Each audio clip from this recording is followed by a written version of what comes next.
आचार्य जी, मैंने सुना है कि 20 साल पहले आपने अपने आईआईएम अहमदाबाद एमबीए के जस्ट बाद एक एक्सेल शीट बनाई थी, शायद journey to a free man के नाम से। उस शीट में शायद कुछ आपकी प्लानिंग थी कि आप कितनी जल्दी अपने लोन सेटल करके फ्री होना चाहते थे। तो मतलब आप तो स्पिरिचुअल इंसान हैं, तो स्पिरिचुअल जर्नी में फाइनेंशियल प्लानिंग और दुनियादारी के कैलकुलेशंस का क्या रोल होता है? उसका शीट का नाम था free man in March, journey to a free man नहीं था। बहुत पुरानी एक्सेल थी, वो सेव करके अभी भी रखी हुई है। मेरी वो शीट बनी हुई थी कि मुझे कितनी जल्दी किस तरीके से अपना कर्जा पटाना है। आप लोग क्या सोचते हो, हर चीज का जवाब बस ये है? अपने माही टटोल। वो शीट बनी हुई थी फ्री मैन इन मार्च, क्योंकि मैं जल्दी से जल्दी अपनी कॉर्पोरेट जॉब छोड़ना चाहता था। तो उसमें मैं अपने एक छोटे से छोटे खर्चे का हिसाब रखता था कि एजुकेशन लोन था और कुछ मैंने कर्जे ले रखे थे, वो मुझे सब खत्म करने थे जल्दी से जल्दी। अब वो मैंने जल्दी नहीं खत्म किए होते तो ये संस्था नहीं बनी होती आपकी। आपको मालूम है लोगों के एजुकेशन लोन 20-20 साल चलते हैं, हाउस लोन की तरह आजकल। तो हमने सब 2.5-3 साल में निपटा दिया। छवि बनाई है आप लोगों ने, सुनिए, आप लोगों ने छवि बना ली है अध्यात्म की, कि अध्यात्म का तो मतलब होता है एक बंद कमरा, एक सुनसान जगह और एक ऐसा आदमी जिसे दुनियादारी की कोई तमीज नहीं है, जिसको कह दो कि जाओ दुनिया में कुछ करके दिखाओ तो उसकी टांगें कांपने लगती हैं, या वो बोल देता है कि नहीं नहीं नहीं, हमें तो कोई जरूरत नहीं है, हमारी कोई रुचि नहीं है। आप मेरी शीट के बारे में पूछ रहे हैं तो मैं आपको ये भी बता दूं कि मैं दुनिया में भी बहुत सारे तरीकों से अग्रणी रहा हूं, विजेता रहा हूं। और मैं यहां बस किन्हीं प्रवेश परीक्षाओं की बात नहीं कर रहा हूं। बैंक से लोन लिया तो जितनी अवधि का लोन था उससे बहुत पहले मैंने उसे चुका दिया।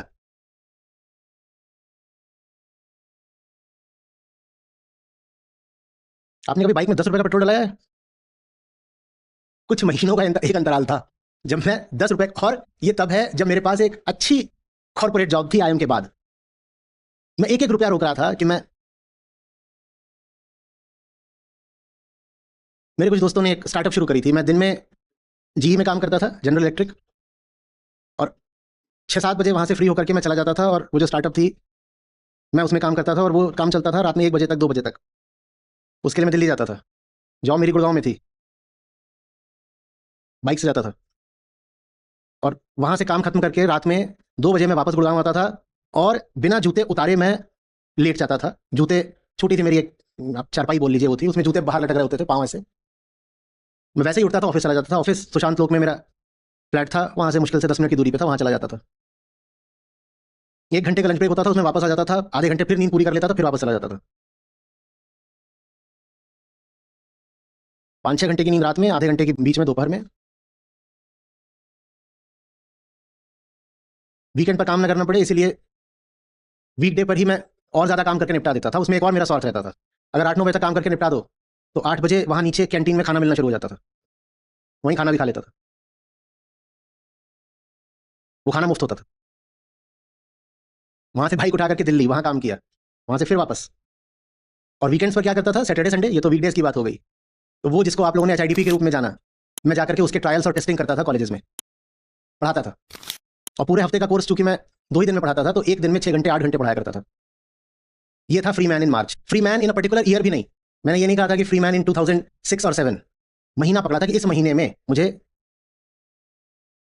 अपने आप को आजाद कर देना है। और कैसे आजाद कर देना है? बंधन दुनिया से ही जुड़ने से बने हैं ना। दुनिया में गया था एजुकेशन लेने के लिए, तो चढ़ गया भारी एजुकेशन लोन।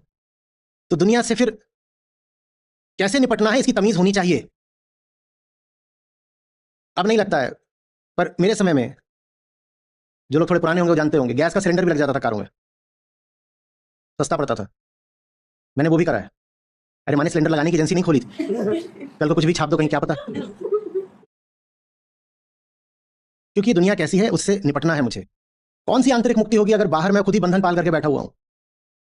अब मुझे बंधन सिर्फ काटने नहीं थे, जल्दी काटने थे। बहुत अच्छी सैलरी मिल रही थी, पर वो सैलरी इसलिए नहीं थी कि मैं उसको भोग लूं। वो सैलरी इसलिए होती थी कि वो आती थी तो उसमें से थोड़े से पैसे बस छोड़ के बाकी सब मैं बैंक को दे आता था कि लोन जल्दी खत्म करो, मुझे कुछ और करना है, मुझे नहीं यहाँ कॉर्पोरेट में रहना, और मुझे दुनिया को जानना था। तो जितने अलग तरीके के अनुभव हो सकते थे लिए, इसलिए भी कि एक कंपनी से दूसरी कंपनी जाने में एक हाइक मिलती है, वो भी तो था ही। और दूसरा ये कि मुझे कंसल्टिंग में जाना था। कंसल्टिंग में जाके 1 साल में 4 अलग अलग इंडस्ट्रीज को जान लिया मैंने कहा जानो और मुक्त हो जाओ। पता चल गया यहाँ मामला क्या है, खेल कैसे चलता है। जिस खेल का पता नहीं है उस खेल में हारोगे कि नहीं हारोगे, जानना जरूरी होता है।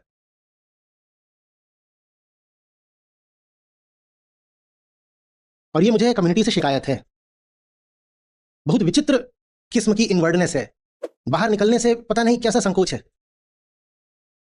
कोई अभी ट्विटर पे मुझे टैग करके ट्वीट करे जा रहा है, ये बड़ा मस्त कमेंट है, इसका इस्तेमाल करिए। और 5-7 अलग अलग अकाउंट से वही आ गया, कुछ लिखा हुआ है उसके ऊपर लिख दिया है किसी ने कि इसका इस्तेमाल करिए। 5-7 लोग पूरा ही उसको कॉपी करके उसमें ये भी कॉपी कर लिया है कि ये बड़ा मस्त कमेंट है, इसका इस्तेमाल करिए। अजीब अजीब। और मुझे और टैग कर रहे हो। दुनिया में विजयी होना सीखो। मुझे यहां पर हरंतों और भगोड़ों की फौज नहीं बनानी है। ना मैं भागा हूं, ना मैं हारा हूं, ना मुझे भागते हुए और हारते हुए लोग अच्छे लगते हैं। ना मैं कभी मजबूरी का रोना रोता, ना मुझे मजबूर लोग अच्छे लगते हैं। आप लोग मेरे पास आते हो, बोल देते हो कि हमारे पास पैसा नहीं है, ये नहीं है, हम तो 500 रुपया भी नहीं दे सकते, अरे 1000 रुपए, ये इस तरह की बातें करते हो। मेरे सामने ऐसी बात करोगे, मैं 1 मिनट में कह दूंगा इनको निःशुल्क ले लो। पर जितनी बार मैं ये बात सुनता हूं, आपके लिए मेरे मुंह का स्वाद का सैला हो जाता है। क्यों हम ऐसी जिंदगी जी रहे हैं कि हमारे पास 500-1000 रुपए भी नहीं है, वो भी दुनिया के सबसे ऊंचे काम के लिए? क्यों ऐसी जिंदगी? मैं नहीं कह रहा हूं कि व्यक्ति झूठ बोल रहा है कि वो आर्थिक दृष्टि से मजबूर है। बिल्कुल ऐसा हो सकता है कि वो सचमुच मजबूर हो, उसके पास सचमुच पैसे ना हो। मेरा सवाल ये है, तुम्हारे पास पैसे क्यों नहीं है? और ये सवाल कोई आध्यात्मिक गुरु आपसे नहीं पूछता, पर मैं पूछ रहा हूं क्योंकि जिंदगी का बहुत जरूरी सवाल है। तुम ऐसे क्यों हो कि तुम्हारे पास ऊंची से ऊंची चीज के लिए भी धनाभाव है? क्यों नहीं कमाना जानते? और ठीक है, करोड़पति बनना एक अलग बात होती है, पर आज जैसी दुनिया है और जैसी अर्थव्यवस्था है, उसमें एक सम्मानजनक कमाई करना भी अगर तुम्हें मुश्किल हो रहा है, तो तुम्हें अपने गिरेबान में झांकना चाहिए ना। मैं अपने हाथों से प्रतिदिन, हमारे यहाँ पर एक इनबॉक्स है, उसमें मेल आती है रोज, कभी 2, कभी 5, कभी और ज्यादा। यहाँ ये राघव बैठा हुआ है, मैं इसको खुद ही भेज देता हूँ कि राघव अप्रूव, राघव कर दो। लोग इतना इतना बड़ा निबंध लिख करके भेजते हैं अपनी मजबूरियों का कि हमारा ऐसा है। मैं पूरा पढ़ता भी नहीं, मैं कहता हूँ कि अगर ये वाकई लिख रहे हैं इतना, तो तुम इनको सब निःशुल्क दे दो, निःशुल्क, दो निःशुल्क। लेकिन मैं जितना पढ़ता हूँ उतना कोई मेरे मन में पुलक थोड़ी उठती है। कोई लाख रुपए महीने की बात होती है और आप अपनी असमर्थता बताते, तो समझ में आती बात। एक बहुत छोटी सी राशि भी आपके पास नहीं है जीवन का उच्चतम ज्ञान पाने के लिए, तो फिर आपको पूछना पड़ेगा कि आप जगत को लेकर के इतने असमर्थ क्यों हो? दुनिया से लड़ने का जज्बा क्यों नहीं है आप में? कमाना भी एक युद्ध होता है, और कमाने का मतलब जरूरी नहीं है कि लालच या भोग हो। अभी बताया मैंने कि मैं कमाता था, और उस समय पर, आज से 22-24 साल पहले, अगर 60,000 मेरे हाथ में आता था तो 55,000 जाके बैंक को दे आता था। कमाने का मतलब जरूरी नहीं होता कि भोग है, पर कमाने में एक पुरुषार्थ होता है, कर्मठता होती है। और जो बात कमाने पर लागू होती है कि संघर्ष, वही बात दुनिया के हर युद्ध में लागू होती है। तो दिनकर जी का बड़ा अच्छा है कि हाँ, कुछ ऐसा है कि तप और रण, ये दोनों सूरमाओं के ही काम होते हैं। और जो तामसिक व्यक्ति होता है, क्लीव, वो ना तप कर सकता है और ना रण कर सकता है। कुछ ऐसे ही शुरू होता है कि तप और रण होते हैं ये दोनों सूरमाओं के ही काम। और आगे की कुछ पंक्ति अभी याद नहीं आ रही। खेल सारा बेटा पैसे का है। एक मजेदार बात बताऊं, पैसा कहां तक जाता है? बड़े जो अखबार भी हैं जिन्होंने मान लो मुझे लेकर के कोई अपमानजनक बात छाप दी है, वो खुद अपनी ओर से फोन करके कह रहे हैं कि थोड़ा इतना पैसा दे दीजिए तो ये डिलीट कर देंगे और ये लिंक हटा देंगे। सब पैसे के लिए किया जाता है।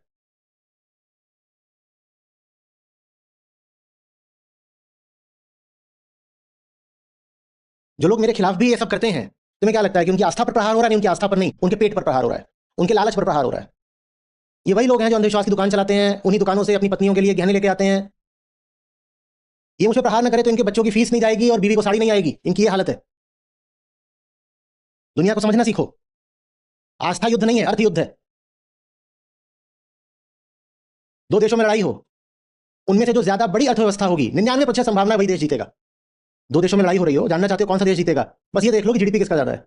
ज्यादा बड़ी जो इकोनॉमी होगी वही देश जीतेगा, और इकोनॉमी ऐसे ही नहीं बड़ी हो जाती है।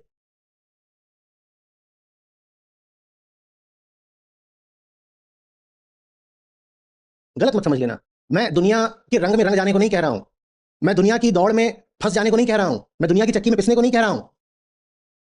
लेकिन मैं कह रहा हूं कि अगर तुम्हारा बंधन ही आर्थिक है, तो उसकी काट भी तो आर्थिक ही रखनी पड़ेगी ना। और आर्थिक काट दो तरह से रखी जाती है, एक तो जो फालतू के खर्चे हो वो बंद कर दो, और दूसरा ये कि आमदनी बढ़ा लो। एक तो यही बहुत अच्छा है, सामने युद्ध नहीं जिनके जीवन में, वे भी बहुत अभागे होंगे, या तो प्रण को तोड़ा होगा या फिर रण से भागे होंगे। जीवन के पथ के राही को क्षण भर भी विश्राम नहीं है, कौन भला स्वीकार करेगा जीवन एक संग्राम नहीं है। ये पूरा ही बहुत सुंदर है। दीपक का कुछ अर्थ नहीं है जब तक तम से नहीं लड़ेगा, दिनकर नहीं प्रभा बांटेगा जब तक स्वयं नहीं धधकेगा। देखो, थोड़ा सुनने में बुरा लगेगा, दिल टूटेगा, पर जरूरी है इसलिए बोले देता हूँ। आप बार बार आकर के ऐसे करोगे ना, आचार्य जी हमें आपसे बहुत प्यार है, बड़ा बड़ा दिल बनाओगे लाल लाल, बहुत अच्छा है, व्यक्तिगत तौर पर पे मैं आपका हो गया, बोलो मुझसे क्या चाहते हो ले लो, लेकिन फिर मुझसे लोगे ही, मुझे कुछ दे नहीं पाओगे, और मैं बिना किसी शर्त के देने को तैयार हूं, ले लो। तुम सचमुच कह रहे हो कि तुम्हें इतना प्रेम हो गया है, तो फिर हम भी उपस्थित हैं, जो चाहिए ले लो। पर ये कौन सा प्रेम है जो देख नहीं रहा कि मैं योद्धा हूं, मैं मैदान पर हूं, मैं संग्राम में हूं, तुम बार बार आके मुझे आई लव यू बोलोगे, मैं उसे क्या करूं? तुम सोचो ना, कोई युद्ध पर संग्राम कर रहा है और पीछे से कभी इधर से कोई आके कह रही है आई लव यू, कोई कह रही है क्या नहीं किस यू, उसके खून निकल रहा है, उसके हाथ में तलवार है, पसीना है, धूल है, और कोई आके पीछे से प्रणय निवेदन कर रहा है, ये कोई तुक है? हाँ, हम सम्मान पूरा करते हैं आपके प्रेम का। आचार्य जी मैं तो आपकी मीरा हूं, अरे अर्जुन चाहिए, लेडी अर्जुन बनो। वहां पे हंसने गाने के कि मैं तो आपके लिए आपको एक गीत सुना रहा हूं, या मैं आपके लिए नाच रही हूं, मेरे पास वक्त है गीत सुनने का? मैं तो एक ही नृत्य जानता हूं अभी, ले पटक दे पटक, जो अखाड़े में होता है नाच, वही चल रहा है। वो आप लोगों ने अभी 4-5 दिन में देखा, मैं तो रोज देखता हूं ना, मेरे लिए तो हर दिन वैसा है जैसा अभी आपने 4-5 दिन में देखा है। और वैसे में कोई आकर के बोले बार बार आई लव यू, तो इरिटेशन और होता है। दुनियादारी सीखो भाई, और मुझसे अगर प्रेम है या कोई नाता है, इज्जत है, तो मेरी अभी स्थिति क्या है वो समझो। प्रेम अगर है तो प्रेम ये देखता है ना कि सामने वाला क्या चाहता है, उसकी क्या जरूरत है। प्रेम आत्म केंद्रित थोड़ी हो जाएगा कि मैं अपने तरीके से है, तो फिर प्रेम नहीं है, स्वार्थ है ना। हम्म? मैं हलवाई हूं और वो मेरी महबूबा है, और चूंकि मैं हलवाई हूं तो मैं रोज इनके लिए जलेबी लेके पहुंच जाता हूं। एक छोटी सी बात बस मैं ध्यान नहीं देता, इनको डायबिटीज है, और बोलता हूं देखो डार्लिंग मैं तुम्हारे लिए जलेबी लेके आया हूं। मैं ये देखूं कि मैं हलवाई हूं, या मैं ये देखूं कि इनको डायबिटीज है? बोलो, मैं ये देखूं कि मैं हलवाई हूं अतः मैं जलेबी दे सकता हूं, या मैं ये देखूं कि उनको डायबिटीज है इसलिए वो जलेबी नहीं ले सकती हैं? आप मुझे वो देना चाहते हो जो आप दे सकते हो, आप ये नहीं देख रहे कि मैं क्या ले सकता हूं और मुझे किसकी जरूरत है। वो इतना बड़ा वाला लाल लाल धड़कता हुआ दिल टूटने दो उसको, मुझे कुछ और चाहिए। दुनियादारी सीखो, दुनिया में जीतना सीखो। आपको ही जिताने के लिए मैंने ये सारा खेल रचा है। मेरी आंखों के सामने ही हारोगे और रोज हारोगे तो मुझे कैसा लगेगा? मैंने कहा था free man in March, free होके मुझे क्या करना था? मैं तो फ्री हो गया। मैं फ्री इसीलिए होना चाहता था ताकि आपको फ्री कर सकूं। अब आप अनफ्री रहे रहे आचार्य जी आप मेरी जान हो, कुछ नहीं है उसमें।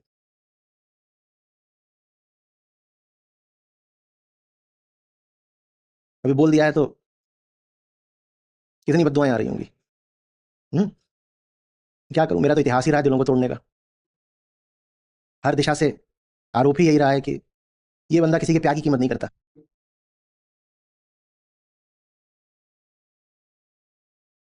मुझे मत बताओ कि मैं अच्छा हूं इसलिए तुम मुझसे प्यार करते हो, तुम अच्छे हो जाओ।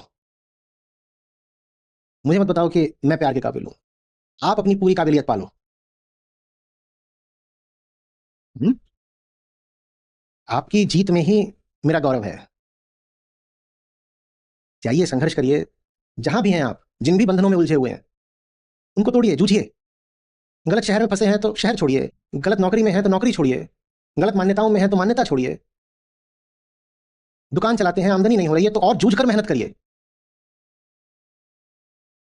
गलत खर्चे पाल रखे हैं तो गलत खर्चे छोड़िए। ये थोड़ी है कि आचार्य जी हमने बैठ करके आपका सत्र सुन लिया। सत्र सत्र के लिए नहीं है, सत्र जिंदगी के लिए है। जिंदगी बदलनी चाहिए।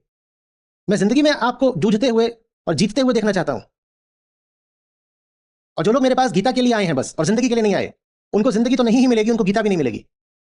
एक बहुत बहुत बड़ा वर्ग है इस गीता कम्युनिटी पर जो कहता है नहीं हम तो बस यहां पर एक एकेडमिक एक्सरसाइज करने आए हैं। एकेडमिक एक्सरसाइज क्या है कि गीता एक टेक्स्ट बुक है, एक टेक्स्ट है, और हमें उसका इंटरप्रिटेशन इनसे समझना है क्योंकि ये थोड़ा सा अलग तरीके का रोचक और शायद गहरा अर्थ दे देते हैं, तो वो सुनने आए हैं। जिंदगी वाले से हमें कोई मतलब नहीं। इन लोगों को मैं कह देता हूं जिंदगी तो तुम्हें वैसे भी बदलनी नहीं है, तुम यहाँ गीता के लिए आए हो, तुम्हें गीता भी नहीं मिलेगी, ना जिंदगी मिलेगी ना गीता मिलेगी।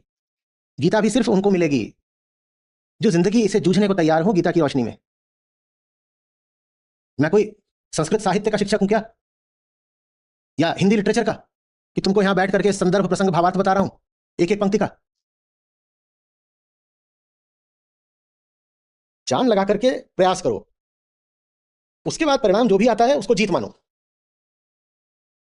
पर बंदा जुझारू चाहिए।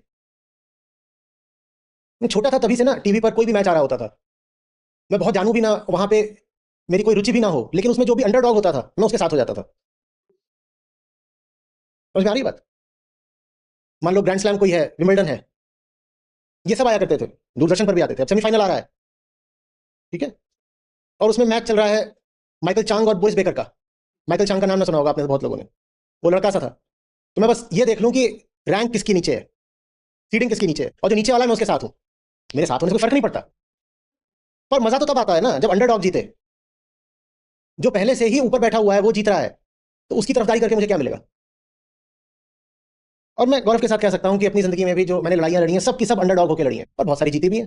अंडरडॉग होकर ये है कि अगर हार भी गए तो शर्म कैसी, और टॉप डॉग होकर ये है कि अगर जीत भी गए तो फख्र कैसा। आप सब अंडरडॉग्स हो। कभी बिल्ली कुत्ते की लड़ाई देखी है? बिल्ली छोटी होती है, पर बिल्ली कुत्ते की लड़ाई देखना, इतने चांटे मारती है कुत्ते को, पट पट पट, वैसे छोटे हैं पर कूद कूद के मारेंगे। यानी पंचिंग एबव वंस वेट। मजा भी तभी आता है, और उसके लिए लाज की बात भी ज्यादा तब होती है जब वो छोटे से पिट जाता है। मैं किसी व्यक्ति को पीटने की बात नहीं कर रहा हूं, मैं जिंदगी की ही बात कर रहा हूं। जहां भी हो अपनी औकात से ज्यादा बड़ा पंगा लो। धन्यवाद आचार्य जी। प्रणाम आचार्य जी। जी। आचार्य जी, सब कुछ अर्थहीन है, बस संयोग मात्र है, सब कुछ एब्सर्ड है। लेकिन बिना अर्थ खोजे मतलब हमें संसार की समस्याएं भी समझनी है, मतलब बड़ी लड़ाइयां लड़ना। तो इन दोनों में मैं एक तरीके से सामंजस्य कैसे स्थापित करूं? चलो वो अपनी थोड़ी सी तारीफ सुना देते हैं तुमको, ताली वाली बजा देना बढ़िया से। उस दिन मुझे कहां से याद आ गया कि बाइक में 10 रुपए का पेट्रोल डलाता था, याद है बोला था, तो उसी 10 रुपए वाले पेट्रोल की आगे की गाथा। तो 2003 में जुलाई में मैंने जीई गुड़गांव में ज्वाइन करी थी, जनरल इलेक्ट्रिक। तो अब जुलाई तो पता ही है वहां पर क्या होता है, मानसून का होता है। पहले ही तनख्वाह मिली थी, तनख्वाह भी नहीं था, वो ज्वाइनिंग बोनस था, मिला था वहां से। आ रहे हैं और गुड़गांव से जब आप जाते हो, तब मैं शुरू में अभी वहां पे गुड़गांव में लिया नहीं था फ्लैट, अभी अभी जॉब लगी थी, अप डाउन किया करता था। कहाँ से? गाजियाबाद से, शुरू के 1-2 महीने बस। तो आप गुड़गांव से जा रहे हो तो रास्ते में आता है महिपालपुर, तो वहाँ पे बहुत सारे ऐसे ही होटल है, छोटे छोटे छोटे। मुझको तो पता था मेरा फ्री मैन इन मार्च वाला प्रोजेक्ट एकदम मुंह फाड़े खड़ा था। मेरी एक्सेल शीट थी और मुझे उससे इंसाफ करना था कि सारे पैसे तो जल्दी से जल्दी ऋण मुक्त होने में, कर्जा पटाने में लगाने हैं, ताकि फिर आपकी सेवा के लिए हाजिर हो सकूं। वहां से आ रहे, रास्ते में हो गई बारिश शुरू, और उस समय पर जो स्प्लेंडर आती थी, अभी भी उसमें पता नहीं होता है नहीं होता है, पर तब उसमें स्पार्क प्लग होता था, आजकल पता नहीं कौन सी टेक्नोलॉजी है, अभी होता है स्पार्क प्लग। तो उसमें वहां नीचे जो है उसमें घुस जाता था पानी बारिश में, और उसमें पानी चला गया तो जाहिर सी बात है बाइक रुक जाएगी, बहुत मूसलाधार बारिश। तो 2 बार 3 बार 4 बार वहीं महिपालपुर तक आते आते मेरी रुकने लग गई। तो महिपालपुर वो होटल था, उसके पास गया मैं, मैंने कहा मेरे पास मुझे देने के लिए बस 50 रुपए अधिक से अधिक, हालांकि मेरे पास पैसे थे, मुझे साइनिंग बोनस ही जो मिला था वो लाख से ऊपर का था उस समय पे, 2003। मैंने कहा मैं नहीं दूंगा, मुझे कहीं और खर्चना है। मैं जा नहीं सकता था क्योंकि वो जो उस बारिश में वो बाइक आगे गाजियाबाद तक पहुंच ही नहीं सकती थी, बार बार स्पार्क प्लग में पानी भर रहा था। तो उसने मुझे नीचे जहाँ पे गंदे तौलिए और गंदे गद्दे रखे जाते हैं और जो लॉन्ड्री के गंदे कपड़े रखे जाते हैं उनका जो था, उसने कहा वो है। मैं कहा ठीक है। हम्म? कोई दिन लाडू, कोई दिन खाजा, कोई दिन फाकम फाका। जी भेद क्या करना है, क्या भेद करना है? वहीं जाके सोए, वहीं से सुबह उठ करके सीधे ऑफिस चले गए, वापस उड़ गया। बात समझ में आ रही है? हम्म? उसके बाद फिर उसी कॉर्पोरेट लाइफ में ये भी हुआ कि कंसल्टिंग असाइनमेंट्स में कंपनी भेजती थी तो 5 स्टार्स में रुकवाती थी। उसी में ये भी हुआ कि कंपनी भेजती थी तो 5 स्टार में रुकवाती थी। जी में गया था तो उन्होंने जो साइनिंग बोनस दिया था उसमें वार्डरोब अलाउंस भी था।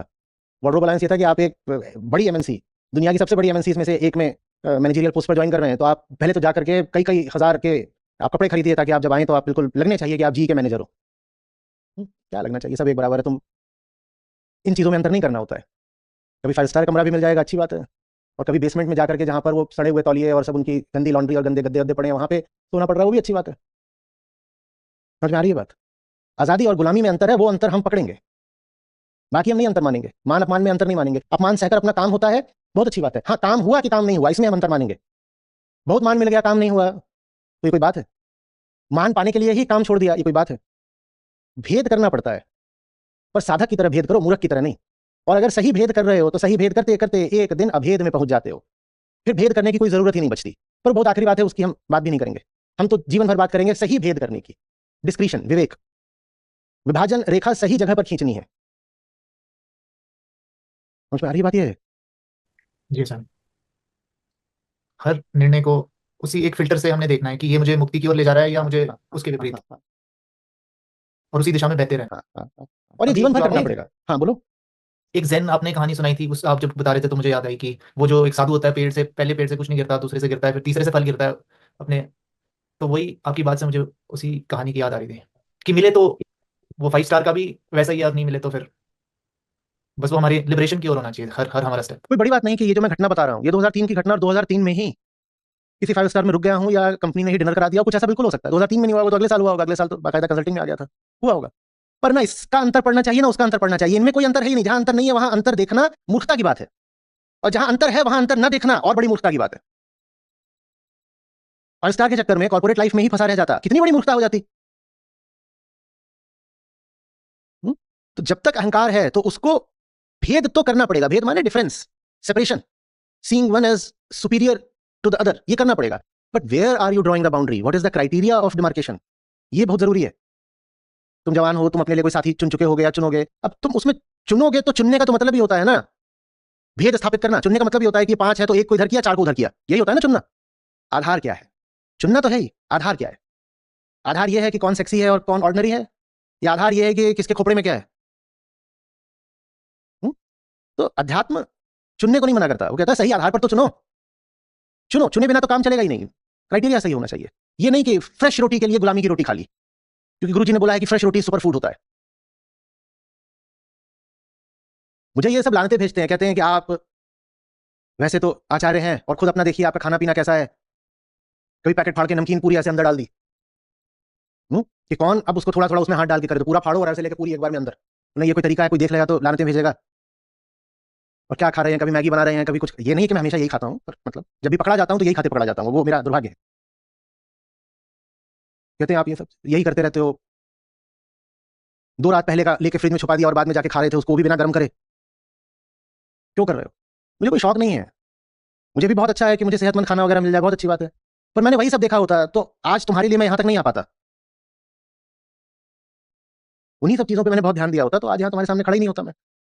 क्योंकि वो चीजें पूरा दिन खा सकती हैं।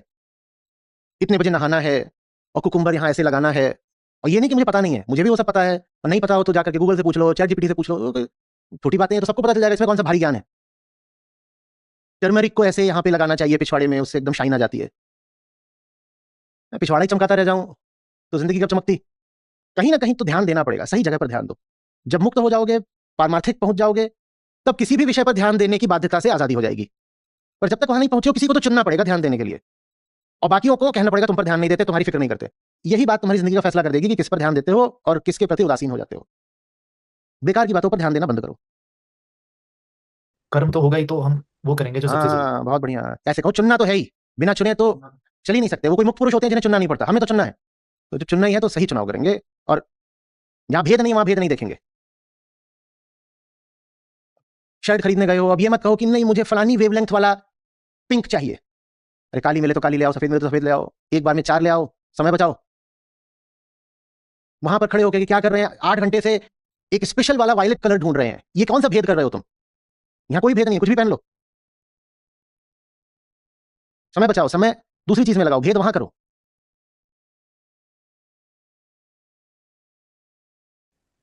जी सर।